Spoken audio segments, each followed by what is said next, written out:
When it comes to change in a relationship, one of the most challenging things can be understanding the process of change and having realistic expectations.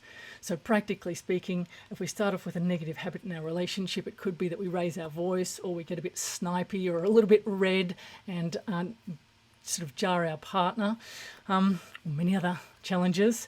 There can be an expectation that we go from that bad habit to no bad habit at all. So we get to what we call a flipping point, where the bad habit or pattern no longer exists.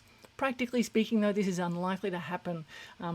Generally speaking, the habit will gradually reduce over time and will reduce the impact of that behaviour until we get to a point where we actually get to the flipping point and we start to exhibit not only no bad behaviour but good behaviour. Now, sometimes we can try to exhibit the green to start with in order to reduce the red, but unconsciously, if it's an ingrained habit that's really important to us, generally speaking, we'll have to also reduce the negative behaviour.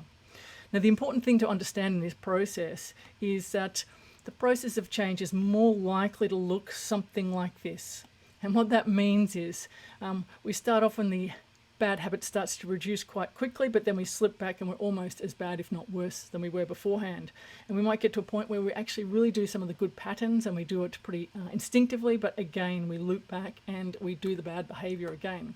So the core process of this image, or the core function of this image, is to help us to understand that although we'd like change to look like that nice, straight, simple line, it's much more likely to be chaotic, and to remind each other that it's okay to be slipping back. Perfection is not the outcome that we're seeking. We're seeking to learn and grow together, and also to become more empathetic and more loving when we slip back, and to remind our partner carefully and kindly to keep moving forward with us.